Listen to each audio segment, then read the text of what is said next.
berdoa. Bapak, kami bersyukur bahwa kami masih boleh diberikan kesempatan untuk hidup hari ini dan bisa berkumpul lagi di home. Bapak, kami minta ampun, kami minta maaf akan segala kesalahan kami, ketidaktepatan yang kami lakukan. Kami tahu kami masih memiliki banyak kesalahan, oleh karena itu, Bapak, ajarlah kami, terus didiklah kami, dan biarlah home hari ini dan sharing yang akan dibawakan oleh Kak Martina boleh memberkati setiap kehidupan kami dan kami boleh menjadi pelaku firman. Terima kasih ya Bapak, kami serahkan home hari ini ke dalam tangan-Mu. Biarlah Engkau yang beracara dari awal hingga akhirnya. Terima kasih Tuhan, hanya di dalam nama-Mu kami berdoa. Haleluya. Amin. Oke, Kak Martina, aku persilahkan. Oke, thank you ya. Halo, Shalom. Aku nyapa lagi. Jadi kita ini fleksibel aja, santai aja kan ya. Panggilannya siapa nih, Kak Abed atau Abed? Bebas Kak, Abed. Oke. Ya, jadi kita nggak kaku, kita sharing aja karena ini home ya. Setahu aku home lebih banyak ke sharing gitu ya. Dan aku suka juga sih kalau kita bisa dua arah gitu ya. Nah, sebelum saya mulai sharingnya, boleh nggak minta kerjasamanya untuk menuliskan di kolom chat, ya, di kolom chat, satu atau dua kata menurut teman-teman tentang kematian. Jadi apa sih pendapat teman-teman tentang kematian? Gitu. Bisa satu atau dua kata. Nggak perlu dianalisis ini benar atau salah gitu ya, karena tadi dengar background penelitian, wah nanti Kak Martina nih salah nih karena aku nggak sesuai dengan kajian ilmiah. Enggak gitu ya. Toh ini bukan lagi bikin skripsi kan, gitu. Jadi coba deh, tolong tulis di kolom chat, misalnya kematian menurut Evi apa gitu. Kematian menakutkan gitu. Kematian enggak banget deh gitu. Atau kematian enggak mau gitu. Apapun itu gitu. Boleh? Yuk. Boleh, ini ada 22 orang, maka ada 22 jawaban. 21 lah ya. Oke, silakan.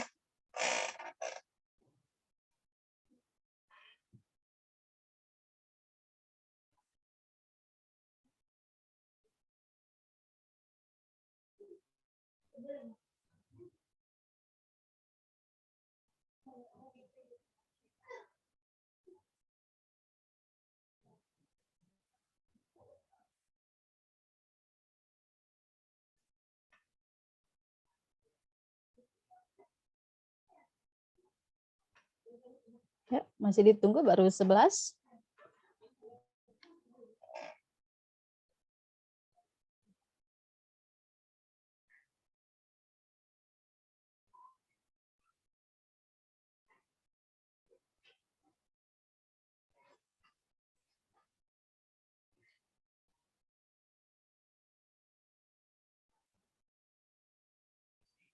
Ada lagi? Oke, buat teman-teman yang baru masuk, please tulis pendapat kalian tentang apa itu kematian atau ya apapun itu.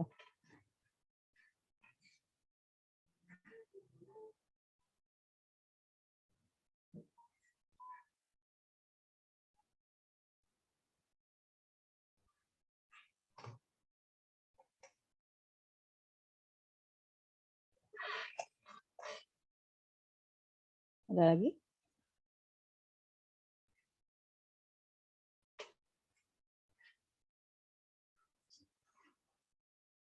Sudah berarti ya. 19 pendapat nih. Oke. Jadi ada yang bilang bisa kapan aja, pasti, sering kepikiran mati, ya, asik nih. Terus akhir, usai, dijemput gitu ya. Nggak kenal waktu, pasti, bisa bebas, itu sebuah awal kehidupan, akhir perjalanan gitu ya. Ada yang bilang awal, ada yang bilang akhir. Nah, terus apa lagi nih? Kapanpun itu kita bisa mati. Berpisah dengan dunia, memulai yang baru, menyenangkan. Akhir kesadaran, tidak berdaya gitu. Sayonara, bebas dari masalah, lalu perlu berakhir, dan ya itu yang terakhir ya tadi, berakhir. Jadi kematian adalah apa yang menurut teman-teman tuliskan tadi ya secara singkat gitu ya. uh, statement teman-teman ini menandakan bahwa memang sudah seperti memang sudah banyak diisi oleh kebenaran ya. Karena kalau misalnya saya tanyakan nih kepada teman-teman yang mungkin jarang dengar khotbah tentang kematian, biasanya mungkin ada yang nulis menakutkan gitu ya. Atau bisa juga ditulis menyenangkan sih ketika itu tadi ketika kita terbebas dari masalah gitu. Karena dunia ini udah penat banget nih masalah banyak banget ya, apalagi mungkin ditambah dengan beban-beban saat WFH gitu ya, atau mungkin beban-beban yang menghimpit kita ya, kehidupan kita gitu ya, secara pribadi maupun keluarga atau komunitas kita, yang membuat kita akhirnya sepertinya kematian merupakan solusi yang sangat baik gitu ya, ketika kita keluar dari masalah yang ada. Nah, terima kasih teman-teman buat respon ya, yang mengungkapkan tentang apa itu kematian gitu ya. Nah, kematian tadi sudah dikatakan oleh teman-teman bahwa itu adalah hal yang pasti, hal yang kita nggak tahu kapan itu akan datang, betul ya? Ada di sini yang tahu kapan akan mati? Well, saya pikir nggak ada yang tahu, walaupun ada mungkin yang divonis dokter gitu, "Iya, kamu 10 tahun lagi akan meninggal karena penyakitmu," misalnya. 10 tahun juga lama kali ya, misalnya 6 bulan lagi gitu akan meninggal. Tetapi apakah pasti? Apakah memang dia akan mati sesuai dengan, apa yang diperkirakan oleh dokter? Bisa ya, bisa tidak gitu ya. Tetapi, kematian itu bukan kita yang atur, bukanlah hal yang, eee pasti tanggalnya kapan, waktunya kapan, itu kita nggak pernah tahu. Tetapi kematian adalah sebuah realita yang pasti, gitu ya, sebuah realitas yang tidak dapat kita hindari. Nah itu betul banget, gitu ya. Jadi kalau misalnya kita tahu bahwa hidup ini mungkin kita bisa bilang nggak menentu. Iya, hidup ini nggak menentu karena adanya masalah yang begitu banyak yang datang kepada kita. Tetapi ada satu hal yang perlu kita pahami bahwa memang kematian adalah sebuah realitas yang tidak bisa kita hindari. Terlepas dari apapun jabatan kita, apa gelar kita, lalu bagaimana kondisi kita, baik kita sedang senang, kita sedang sedih, kita sedang sakit, kita sedang sehat, tidak ada yang bisa menghindari yang namanya realitas kematian. Uh, saya pernah saya share dikit ya. Waktu waktu saya menghadiri sebuah pesta pernikahan saudara gitu ya. Ketika pulang dari pesta itu, eee, saya lihat, ada orang mabuk-mabukan gitu, mabuk-mabuk gitu ya. Aduh kita udah takut nih karena dia udah lihat-lihat ke saya ya waktu itu. Saya bareng suami sih. Tapi bersyukurnya dia tidak ganggu gitu ya, dia tidak ganggu, tetapi, tidak lama, ketika kami sedang menunggu menunggu yang namanya, mobil online gitu ya, mobil online, tiba-tiba kami dengar suara yang gitu, suara yang kencang. Apa itu ya? Eee, nggak taunya orang yang mabuk itu dia jatuh, mungkin kalau udah nggak sadar dia jatuh, lalu dia dilindes oleh, motor gitu. Dan suaranya udah kayak kayak durian jatuh gitu ya, kayak pecah gitu loh suaranya. Aduh, saya berpikir dia tidak menduga bahwa hal itu akan terjadi sama dia. Dan saya juga tidak menduga bahwa hal itu bisa saya saksikan. Saya nggak tahu apakah dia masih hidup atau mati, tetapi kami juga nggak mau ambil resiko gitu ya, karena di situ ramai gitu ya dan mmm, kondisinya seperti tidak kondusif gitu ya untuk kami ada di situ, karena juga ada banyak orang-orang di situ dan memang mobil online-nya juga sudah datang gitu. Nah, eee, itu hal yang kita tidak bisa hindari, teman-teman. Lalu, ada lagi, ini kalau misalnya saya boleh sharing ya, saya boleh sharing, ada lagi ketika kita melihat banyak sekali, orang-orang di sekitar kita di pandemi Covid ini, yang kita tahu dia baik-baik saja gitu ya, ada saudara saya juga yang saya tahu, nggak lama baik-baik saja, tapi tiba-tiba kita dengar sudah meninggal. Karena apa? Karena Covid, betul ya? Terus teman-teman juga kan banyak ya kita dengar media sosial, di televisi, begitu banyaknya orang-orang yang meninggal gara-gara Covid. Nggak harus sakit dulu sih teman-teman, gitu ya. Ada kan yang mungkin dalam hitungan hari udah langsung meninggal ya karena ternyata komorbid gitu ya. Atau juga, kecelakaan-kecelakaan yang kita nggak tahu bahwa hal itu terjadi, realitas kematian itu ada gitu. Jadi ini adalah sebuah fakta bahwa manusia tidak pernah bisa menghindari apa yang dinamakan dengan kematian.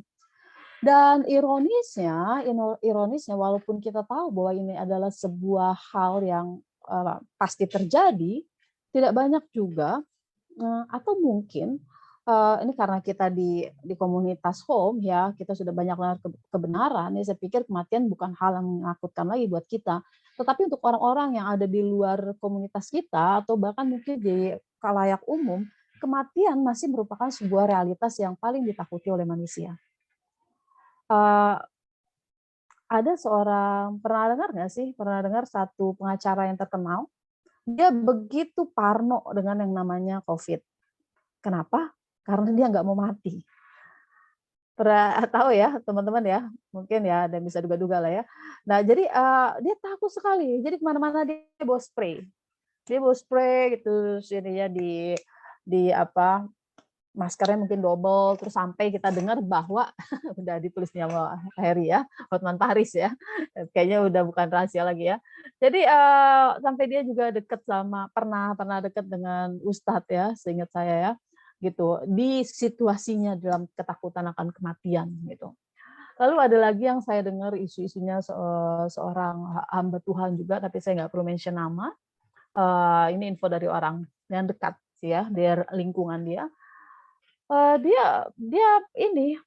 Dia memiliki mukjizat kesembuhan gitu. Terkadang dalam panggilan altar call dia memberikan mukjizat kesembuhan. Tapi beliau pun ternyata takut akan kematian gitu ya. Jadi itu hamba Tuhan gitu. Nah, gimana tuh kayak gitu? Nah, itu satu. Lalu kita juga tidak bisa bilang bahwa semua mereka yang mungkin kita tidak bisa pastikan mereka yang menyampaikan kebenaran firman juga tidak takut akan kematian, gitu kan? Jadi sebenarnya kematian juga merupakan realitas yang banyak ditakuti oleh manusia. Kenapa? Karena nggak ada yang tahu ada apa di balik kematian itu. Manusia dihadapkan kepada realitas kematian, ada awal, ada akhir. Sebenarnya awal mulanya nggak begitu, teman-teman. Awal mulanya itu tidak ada yang namanya kematian ini. Kalau teman-teman baca di dalam Kejadian ya, kenapa akhirnya manusia itu bisa mengalami realitas kematian? Ya karena manusia jatuh ke dalam dosa. Nah, ketika manusia jatuh ke dalam dosa, maka realitas kematian ini harus dihadapi oleh manusia. Apakah ini menandakan bahwa Tuhan jahat dan merupakan hukuman dari Tuhan? Di satu sisi kita bisa lihat bahwa akibat dari dosa akhirnya manusia tidak bisa memiliki kehidupan yang dirancangkan Tuhan dari awal mulanya, yaitu kehidupan kekal bersama dengan Tuhan. Tetapi di sisi lain, kalau kita mau melihat dari perspektif kebaikan Tuhan, teman-teman tahu nggak bahwa kematian akhirnya merupakan sebuah kebaikan yang diberikan kepada manusia yang telah jatuh ke dalam dosa. Nah, ketika kita punya pemahaman seperti ini bahwa kematian adalah sebuah kebaikan, kenapa kebaikan? Karena teman-teman manusia tidak bisa selamanya hidup di dalam dosa. Kalau manusia terus hidup di dalam dosa, maka manusia tidak akan pernah mengalami yang namanya perjumpaan dengan Tuhan. Manusia akan terus hidup dalam kebinasaan, gitu ya, kebinasaan kekal. Dan ini sebenarnya menyedihkan sih ya. Nah, akhirnya Tuhan memberikan sebuah solusi, manusia harus mati, mengalami kematian, gitu ya. Jadi kalau misalnya kita mau lihat dari perspektif kebaikan Tuhan, kematian bukanlah sebuah hal yang buruk. Kematian bukanlah sebuah hal yang menjadi malapetaka, bukan. Tetapi ketika manusia tidak memahami makna dari kematian itu yang dianggap sebagai solusi oleh Tuhan di tengah keberdosaan manusia, maka akhirnya manusia tidak bisa menyiapkan kematian itu dengan benar. Dan akhirnya betul-betul menjadi sebuah malapetaka. Kenapa? Karena tujuan Tuhan memberikan kematian bagi manusia yang notabene menjadi solusi bagi orang-orang berdosa ini tidak ditanggapi dengan benar oleh manusia. Dan akhirnya sampai yang tadi kita dengar, kematian menjadi realitas yang paling ditakuti. Kalau punya konsep atau mindset bahwa kematian adalah, tadi sudah dibilang teman-teman ya, akhir dari perjalanan di dunia ini betul, tetapi awal dari kehidupan kita di dunia akan datang, apalagi di kehidupan kita bersama dengan Tuhan, maka kematian menjadi sebuah realitas yang begitu menyenangkan. Amin nggak teman-teman? Kematian menjadi sebuah solusi yang begitu baik di tengah-tengah pergumulan kita ini harus kita jalani, dan dunia ini kan udah semakin hari semakin nggak baik ya teman-teman ya. Dunia ini semakin hari semakin tidak baik dan semakin rusak. Walaupun yang namanya IT semakin maju, walaupun yang namanya teknologi semakin canggih gitu ya. Apalagi sebentar lagi era society 5.0 gitu kan, di mana masyarakat bertemu dengan teknologi digital, semua mungkin akan lebih mudah, tetapi di balik itu dunia nggak semakin lebih baik, teman-teman. Dunia semakin menunjukkan kehancurannya. Jadi apa yang dituliskan oleh Alkitab itu benar, ya. Dunia akan binasa, teman-teman. Dunia ini akan menjadi lautan api. Jadi kita nggak boleh nyaman di dunia dengan segala fasilitas yang ada. Justru kita harus semakin aware, kita harus semakin waspada.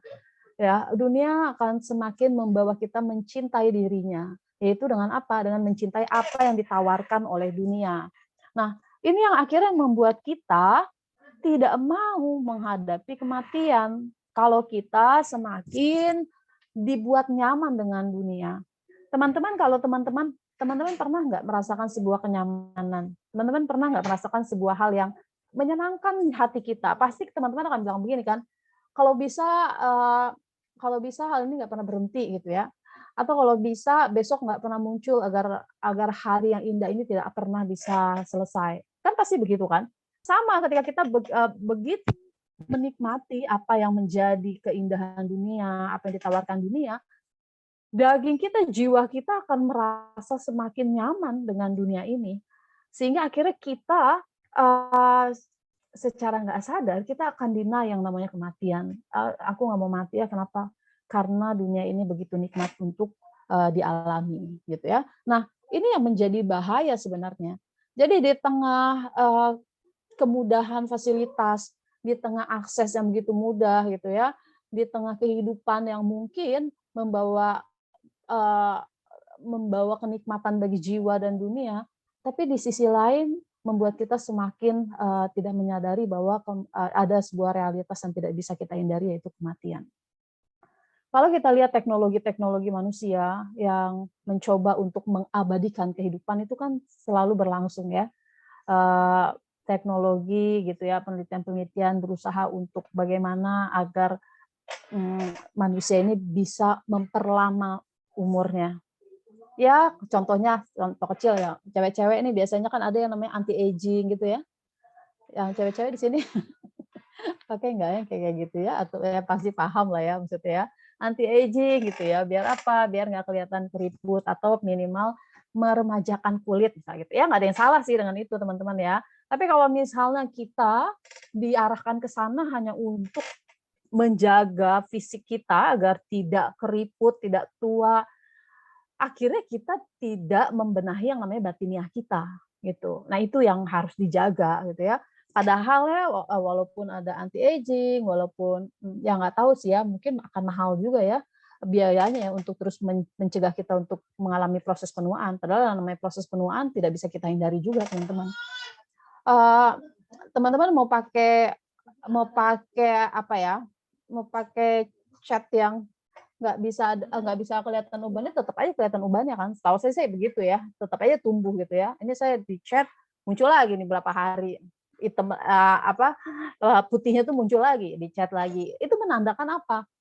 Proses penuaan itu nggak bisa dihindari gitu ya. Walaupun kita mencoba untuk apa? Mengakali hal itu dengan dalih ya agar terlihat lebih muda, atau bahkan dengan setiap masukan asupan-asupan makanan gitu ya. Untuk apa? Untuk mencegah kematian itu datang segera kepada kita. Salah nggak? Nggak salah ketika kita menjaga kesehatan. Itu nggak salah. Tapi tujuannya itu yang harus kita cermati. Motivasinya apa? Motivasinya apakah untuk agar lama hidup di dunia, untuk menikmati kesenangan dunia, atau agar lama hidup di dunia untuk melayani Tuhan. Tapi yang saya tahu, mereka yang hidup untuk melayani Tuhan, setahu saya tuh nggak betah lama-lama di bumi, gitu ya. Karena bumi ini, aduh teman-teman pasti tahu lah ya, bumi ini begitu banyak tantangannya, gitu ya. Nah, dunia ini bukan rumah kita, teman-teman. Makanya yang saya pahami ya, kita yang merindukan LB3, walaupun kita menjaga kesehatan, tapi sebenarnya kerinduan kita yang terdalam adalah kita bisa kembali bersama dengan Tuhan gitu. Jadi kalau kita jaga kesehatan pun, kita jaga kesehatan bukan karena kita mau menikmati dunia, bukan, tapi karena kita memang ingin melayani Tuhan gitu. Nah, tapi ini kan berbeda dengan mereka yang tidak memahami kematian itu. Mereka memahami kematian itu sebagai sesuatu yang menakutkan karena mereka tidak mau kehilangan apa yang mereka miliki gitu. Mereka tidak mau melepaskan apa yang mereka sudah genggam, mereka tidak mau melepaskan apa yang mereka punya, dan mereka tidak sadari bahwa sebenarnya sampai kapanpun selama kita masih terus dipuaskan oleh keinginan dunia, kita akan terus haus dan akhirnya kita terjerumus ke dalam kecintaan dunia. Nah, itu bahaya. Tapi orang-orang yang tidak mengenal kebenaran tidak akan menyadari hal ini. Makanya kita bisa lihat ya, banyak orang begitu mengupayakan hidupnya untuk terus hidup dalam kesejahteraan, di dalam kekayaan, dan kesehatan. Tapi kalau motivasinya bukan untuk kepentingan kerajaan Allah, dia akan terus haus dengan apa yang ada di dunia ini, akan terus haus dengan apa yang ditawarkan oleh dunia, sampai akhirnya dia lupa dan bahkan tidak mau dijemput oleh Tuhan. Nah, ini sayang sekali gitu ya. Dan ini akhirnya yang menjadi malapetaka. Tuhan itu nggak pernah menghendaki dan merancang kehidupan seperti ini terjadi atas kita, teman-teman ya. Tuhan nggak mau sebenarnya pada awal mulanya, Tuhan nggak mau sebenarnya kita mengalami yang namanya penyakit. Tuhan nggak mau kita yang mengalami bahkan mungkin proses penuaan di dalam rancangan mulanya. Tetapi ketika kita harus menghadapi ini, ya ini bicara tentang manusia pertama ya, bicara tentang Adam dan Hawa, bagaimana mereka jatuh ke dalam dosa, kembali lagi saya katakan, akhirnya kematian itu menjadi sebuah solusi. Nah, masalahnya itu teman-teman yang harus kita sadari saat ini, kita ini siap atau tidak menghadapi kematian. Itu sebenarnya yang harus kita pikirkan. Kita udah tahu nih, kematian adalah sebuah realitas. Lalu persiapan kita bagaimana? Gitu. Teman-teman, kita nggak perlu nunggu sih sebenarnya sampai rambut kita ubanan, sampai gigi-gigi kita mulai tanggal, sampai kulit-kulit kita keriput gitu ya. Orang-orang muda saja kalau kita lihat ya di berita-berita ada kok yang meninggal, nggak harus nunggu tua kok gitu kan. Cuma masalahnya udah siap atau belum gitu. Nanti kalau misalnya kita meninggal, siapa yang akan jemput kita? Nah ini kan yang harus kita pikirkan. Kira-kira ketika kita meninggal, adakah yang kita sesali? Adakah yang belum kita lakukan selama kita masih hidup? Gitu. Nah ini kan harus kita pikirkan. Tadi teman-teman bilang bahwa kematian itu bisa menjemput siapapun, bisa menjemput kita kapanpun, tidak perlu ada penyakit, gitu ya, tidak perlu usianya sampai tua dulu baru kita meninggal, tetapi one day kematian itu bisa dalam sekejap menghampiri kita. Nah, kalau kita mau cek, kalau kita mau introspeksi, kira-kira kita udah siap belum sih? Tuh, teman-teman udah siap belum? Nah, ini kan harus jadi perenungan kita masing-masing ya. Kalau bicara teori ya teman-teman, wow, kita udah banyak banget ya dengar tentang khotbah-khotbah tentang kematian gitu ya. Tetapi kita menghidupi itu nggak sih sebenarnya? Gitu. Kita menghidupi nggak bahwa realitas kematian itu semakin mendekat dengan kita. Nah, gimana cara kita menyadari realitas kematian ini gitu? Gimana caranya agar kita benar-benar memahami bahwa kematian ini ada sesuatu yang harus kita persiapkan. Kenapa sih kita harus persiapkan kematian? Teman-teman, kita coba baca di 2 Korintus 5 ayat 1-3.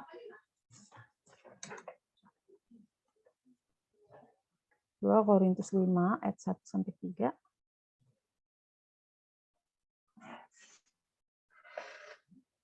Karena kami tahu bahwa jika kemah tempat kediaman kita di bumi ini dibongkar, Allah telah menyediakan suatu tempat kediaman di surga bagi kita.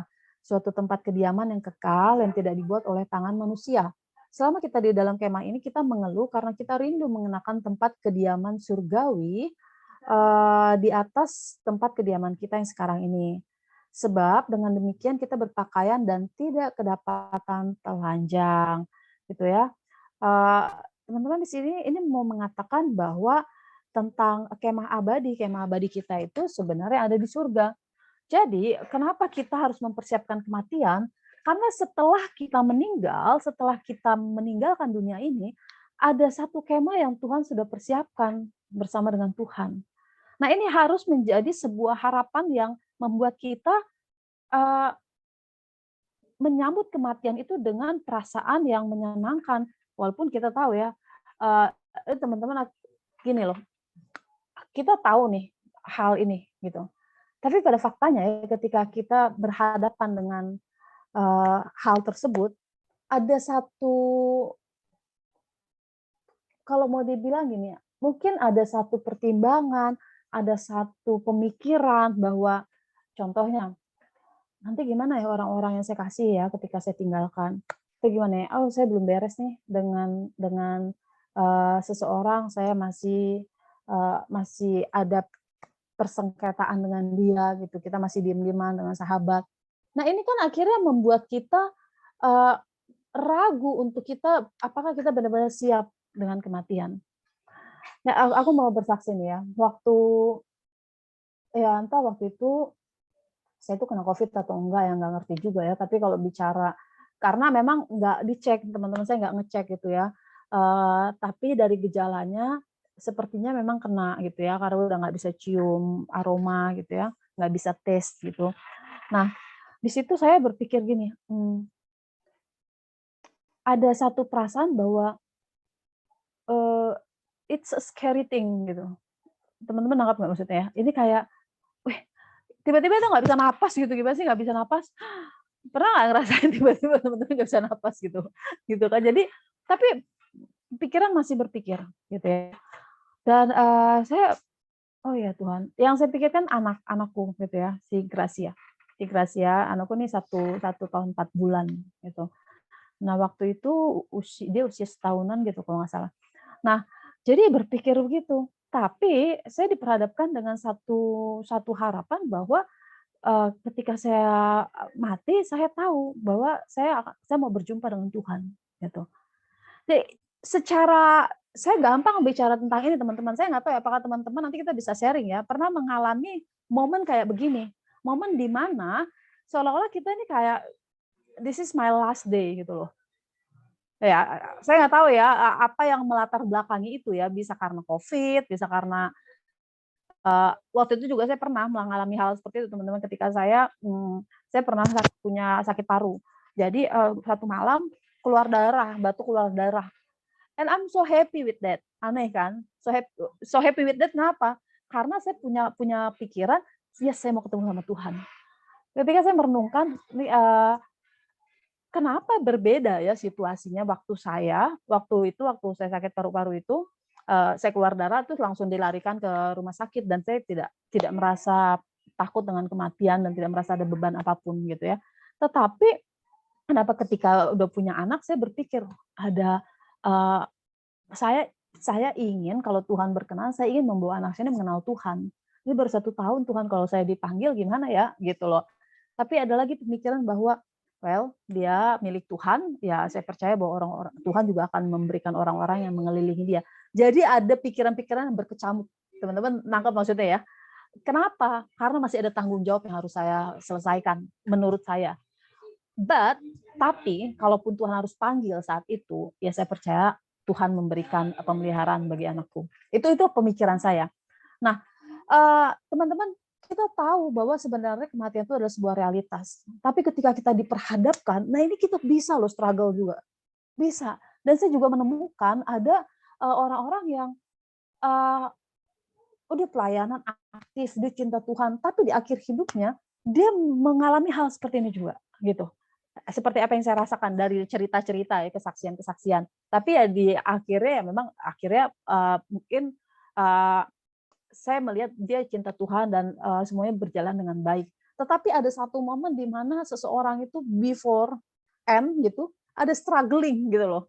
Nah, saya nggak tahu apakah ini dialami ya, kan kita nggak bisa dengar ya, kalau orang udah meninggal kita nggak bisa dengar kesaksiannya ya. gitu, kecuali dia yang mati suri, kita mungkin bisa dengar kesaksiannya gitu. Dan apakah seperti itu kita nggak tahu. Tetapi yang saya mau katakan begini, ini adalah struggling di mana kita benar-benar nggak sih kita udah siap ketika kita menghadapi kematian gitu. Nah, ketika kita berada di posisi itu, teman-teman, saya pikir ayat ini yang bisa menguatkan kita. Kita tidak perlu takut ketika kita harus meninggalkan kemah di bumi ini, karena ada kemah yang Tuhan sediakan. Tapi kemah itu hanya bisa diberikan bagi siapa? Bagi orang-orang yang mengasihi Dia. Kemah itu hanya bisa diberikan bagi siapa? Bagi teman-teman, bagi kita semua yang memang mau hidup di dalam jalannya Tuhan. Jadi realitas kemah itu realitas ya, tetapi jangan takut karena ada harapan. Harapan di dalam Tuhan. Jadi kematian adalah hanya sebuah fase di mana kita akan memasuki kehidupan kita yang baru bersama dengan Tuhan. Nah, persiapannya itu yang sangat penting, teman-teman. Kalau kita tahu bahwa kematian adalah sebuah fase persiapan kita untuk kita bertemu dengan Tuhan, bersama dengan Tuhan di kemah yang abadi, yuk kita persiapkan dengan baik. Jangan hidup sembrono, jangan hidup ngikutin apa yang menjadi tren dunia gitu ya. Jangan hidup dalam keterpisahan dengan Tuhan. Teman-teman, kematian ini hanya fase itu yang tadi saya katakan. Tetapi ada hal yang lebih mengerikan daripada kematian, yaitu keterpisahan kita dengan Tuhan. Kalau di bumi ini kita sudah terpisah dengan Tuhan, nggak usah nunggu mati pun, itu sudah hal yang tragis. Gitu ya. Jadi kalau misalnya kita sudah jauh sama Tuhan, itu sudah merupakan kematian kita, awal mula dari kematian kita yang abadi. Di surga pun nanti kita mati, gitu, benar-benar tidak memiliki kedekatan sama Tuhan. Nah, ini yang bahaya, teman-teman. Jadi kita jangan sampai kita ini mengalami yang namanya keterpisahan kita dengan Tuhan. Karena akhirnya itu menjadi sebuah realita yang begitu mengerikan. Kalau tadi kita tahu bahwa kematian adalah fase perpindahan kita dari bumi ini ke kehidupan kekal, either itu mau neraka kekal atau surga kekal, itu semua di tangan kita, semua di tangan teman-teman. Teman-teman mau yang mana nanti ujungnya, mau ke neraka atau ke surga. Dua-duanya adalah kehidupan kekal. Itu loh, hati-hati. Jadi kehidupan kekal itu bukan cuman kehidupan kekal bersama dengan Tuhan di surga, tapi juga kekekalan di dalam kebinasaan kekal. Ini kan ngeri, gitu ya. Jadi nggak ada remedial ketika kita udah meninggal nanti, teman-teman. Nggak ada. Kalau di bumi kita masih bisa remedial selama Tuhan masih berikan kita umur, selama Tuhan masih memberikan kita nafas. Tetapi kan kita nggak tahu kapan Tuhan ambil kuota hidup kita. Kalau kuota telepon kita masih bisa isi ulang. Tapi kalau kuota kehidupan, cuman Tuhan yang punya kehidupan itu yang bisa memberikannya. Gitu ya, kita nggak pernah tahu. Jadi kita jangan gambling dengan hidup kita. Jangan gambling, masih muda, masih ada esok hari gitu. Akhirnya kita suka-suka kita dalam kehidupan kita. Nah, hati-hati teman-teman, hati-hati. Nah, apa yang harus kita kumpulkan di sini adalah sesuatu yang bisa kita bawa untuk kekekalan. Jadi apa yang bisa kita lakukan di bumi ini adalah apapun yang bisa kita bawa untuk kekekalan. Yaitu apa? Karakter yang kekal, gitu ya, kebaikan-kebaikan, gitu ya. Bukan berarti kita melakukan kebaikan untuk kita nabung ya, bukan. Tetapi kita melakukan kebaikan karena memang itu yang harus kita lakukan ya, sebagai bukti bahwa kita menerima kebaikan dari Tuhan. Karena memang keselamatan itu hanya ada dalam Kristus, bukan karena perbuatan baik kita. Tetapi perbuatan baik kita merupakan bukti bahwa kita menghargai kasih karunia Tuhan. Nah, teman-teman, ini yang harus kita pikirkan. Persiapan kita di bumi ini, itulah yang akan menentukan kemana kita akan berakhir nantinya. Tapi kalau kita tahu bahwa one day kita akan mengalami kematian, dan kita sudah hidup di dalam Tuhan, tidak perlu khawatir bahwa kita tahu kemah kita sudah disiapkan oleh Tuhan di surga. Dan ketika teman-teman mengalami apa yang saya alami tadi, struggling, apalagi misalnya nih di tengah kondisi COVID gitu ya, kita tahu, aduh Tuhan udah nggak sanggup nih. Dan selama hidup kita tahu bahwa kita bersama dengan Tuhan, ingatlah ya, nggak usah ragu, ingatlah bahwa kita berada dalam tangan Tuhan. Introspeksi diri untuk selalu kita introspeksi diri setiap hari teman-teman, setiap detik. Kalau kita nih berjalan sama Tuhan ya, biasanya ada alarm nih. Kita tahu nih, kita ngomong bercanda, kok rada nggak enak ya? Nah, berarti ada yang salah. Nah, itu langsung kita minta ampun sama Tuhan.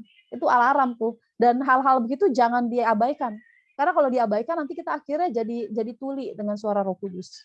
Gitu ya. Jadi kalau misalnya sudah ada alarm-alarm nih, misalnya bercanda-bercanda, kok nggak enak ya rasa ya gitu ya dalam hati ya. Nah, hati-hati, jangan-jangan memang Roh Kudus mau bilang, "Kamu bercandanya kelewatan, Martina, itu ngomongnya nggak kudus, itu menyakiti hatiku." Aduh, langsung minta ampun deh, gitu ya, gitu. Jangankan omongan atau niat-niat saja yang tidak berkenan di hadapan Tuhan, nah itu juga harus terus kita kita selidiki. Makanya kalau dibilang lagu "Selidiki Aku" gitu ya, itu betul banget ya. Kita harus terus menyelidiki hidup kita agar apa? Agar persiapan kita ini menghadapi kematian itu benar-benar kita persiapkan dengan baik, gitu teman-teman. Ya jadi, eee, kenapa manusia harus mengalami realita kematian? Iya harus, karena itu solusi bagi kita. Mau sampai kapan kita ada di bumi ini, orang kehidupan kekalnya bukan di bumi ini kok bersama dengan Tuhan, di langit baru dan bumi yang akan datang gitu kan, langit baru dan bumi yang baru. Jadi kalau misalnya kita harus menghadapi realita kematian, ya seperti tadi statement teman-teman di chat ya, anggap itu sebuah hal yang menyenangkan. Ya jadi kalau misalnya kita masih punya bebannya misalnya, eee, bebannya adalah saya belum berdamai nih dengan orang tua. Yuk dari sekarang, nggak usah nunggu kita mau dipanggil Tuhan, kita berdamai dengan orang tua. Dari sekarang berdamailah dengan orang tua. Kita kan nggak tahu kapan dipanggil Tuhan, either kamu atau orang tua kamu, kita nggak tahu. Berdamai dari sekarang, jangan sampai kita menyesal nanti, gitu. Lalu, kalau kita tahu bahwa rohani kita juga lagi nggak bener, tadi yang kita bilang bahwa ternyata bukan cuma sekedar kematian fisik nih yang harus diwaspadai, kematian rohani pun harus diwaspadai teman-teman. Wah itu lebih parah lagi ya. Kenapa saya bilang lebih parah? Karena kematian fisik kita tahu kita nggak bisa hindari, tapi kematian rohani kita bisa introspeksi dari sekarang. Nggak mesti nunggu kematian fisik itu datang. Nah kalau misalnya sudah sampai di kematian rohani, nggak perlu nunggu kematian fisik, kita sudah benar-benar harus waspada dan harus kembali kepada Tuhan. Teman-teman pasti bisa merasakan jiwamu ini lagi kering gitu ya. Apalagi kalau misalnya sering dengar kebenaran firman Tuhan, pasti kita bisa rasa kok, ini saya lagi nggak benar nih. Yuk kita balik yuk, jangan sampai kita terpisah sama Tuhan. Ya, hal ini yang perlu kita kita renungkan, yang perlu kita aware gitu ya. Jangan sampai kematian itu akhirnya benar-benar menjadi sebuah malapetaka buat kita. Ya, jadikan kematian itu sebagai sebuah harapan ya untuk kita bisa berjumpa dengan Tuhan, tetapi ada hal yang harus kita pikirkan, bagaimana kita mempersiapkan kematian itu dengan benar dan akhirnya kita berkenan di hadapan Tuhan. Tinggalkan setiap percintaan dunia, karena kalau kita mencintai dunia, maka kematian menjadi hal yang sangat jauh daripada daripada kehendak kita untuk bertemu dengan Tuhan. Gitu teman-teman ya. Jadi, malam hari ini, aku share-nya kayak gitu, kalau mau sharing silakan, atau gimana Abed? Langsung sharing doa atau? Thank you Kak Martina. Ya. Ya, sekali lagi thank you Kak Martina. Nah, biasanya kita sih langsung ke sharing Kak. Nah, setelah itu baru eh, doa gitu ya. Cuman sebelum aku kasih kesempatan buat teman-teman untuk bertanya dan sharing, yang terberkati boleh kasih reaksinya gitu ya. Karena aku pun juga terberkati gitu dengan sharing Kak Martina ini. Mungkin bagi sebagian besar kita bukan hal yang baru, karena kan memang pengajaran kita kan banyak berpusat di kematian gitu ya, langit baru, bumi baru. Cuman ini akan terus jadi pengingat yang akan harus terus kita dengar gitu, Kak. Ya. Dan jujur dengan pembawaan Kak Martina hari ini, dengan sharing yang dibawain, ini benar-benar bukan cuma mengingatkan tapi menguatkan juga, Kak.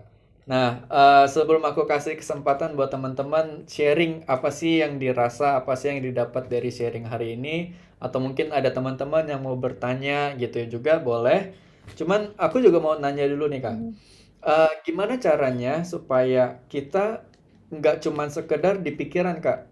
Karena kadang-kadang kalau kita banyak mendengar pengajaran, apalagi khotbah tentang kematian gitu ya, dan kita menerima, kadang-kadang itu menjadi makanan di pikiran gitu. Tapi kadang-kadang kita malah nggak aware yang tadi Kak Martina sempat singgung gitu ya. Gimana caranya biar kita bisa tetap check up keadaan diri kita dan itu tuh nggak cuma jadi di pikiran Kak. Ya, betul, biasanya yang jadi komoditas pikiran, nyampe di pikiran mulu ya. Jadi, akhirnya dalam prakteknya kita suka lupa bagaimana mengalami apa yang kita pikirkan atau apa yang kita ketahui.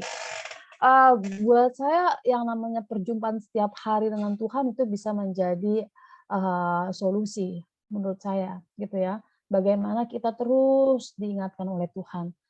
Eee, Kalau kita tiap hari ketemu sama Tuhan, saya nggak bisa bilang bahwa setiap hari kita akan fine-fine saja, Beb.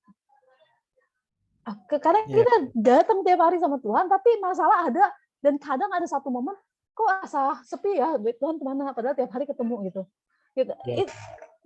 Aku sih ngalamin kayak gitu ya. Jadi, tapi apakah itu salah? Enggak juga. Justru terkadang di dalam diamnya Tuhan itu Tuhan lagi proses kita loh, gitu loh. Hmm, Di dalam diamnya Tuhan, eee, justru Tuhan mau lihat seberapa giginya sih kamu cari aku, gitu. Di dalam desperate-nya kita cari Dia, cari Tuhan, Tuhan juga lihat kok, gitu ya. Tapi intinya jangan sampai kita putus koneksi sama Tuhan, gitu. Kalau putus ya terkadang, ada satu momen ya kalau putus ya saya pernah ngalaminnya juga, baliknya susah loh, hmm. baliknya susah, gitu. Jadi, lebih baik ya saranku jangan pernah putus deh, gitu. Karena ketika kita balik, masih puji Tuhan kita bisa balik. Nah kalau misalnya nggak bisa balik gimana? Aduh ngeri banget kan, itu yang namanya tadi kematian rohani akhirnya. Kita udah nggak sadar lagi. Wah itu ngeri banget tuh. Kalau kita udah nggak sadar, akhirnya kita udah serupa dengan dunia. Dan kita nggak kenal siapa diri kita. Nah itu mengerikan. Jadi gimana caranya agar kita bisa terus menyadari? Mungkin nggak setiap hari ini kita menyadari kematian. Enggak sih mungkin ya. Tapi ada juga yang bilang begini, anggaplah bahwa hari ini adalah hari terakhir kamu hidup. Itu bisa juga sih, gitu ya. Tapi saya pikir hubungan kita dengan Tuhan tuh nggak pernah stop, jangan pernah putus, gitu ya. Dengan setiap hari kita komunikasi di tengah kesibukan, gitu ya. Pikirin deh tentang Tuhan, gitu. Nah mungkin dengan itu juga akhirnya bisa mendrive kita untuk bisa memikirkan tentang kematian juga, tentang akhir hidup kita. Iya, aku suka banget dengan statement kematian rohani ya Kak, karena Mhm. kita terlalu banyak takut atau cemas dengan kematian fisik, tanpa sadar ternyata mungkin kita juga sedang ngalamin kematian rohani, yang itu sebenarnya bahkan bisa lebih ngeri ya Kak ya. Iya. Tapi kadang-kadang kita ngerasa, ah, I'm fine gitu ya, aku baik-baik aja dan sering lupa gitu. Makanya keren sih statement apa kematian rohani itu yang lebih harus diwaspadai juga ya Kak ya. Ya. Oke, thank you Kak buat jawabannya. Nah, Hmm. sekarang mungkin ada teman-teman, silakan monggo, ayo feel free yang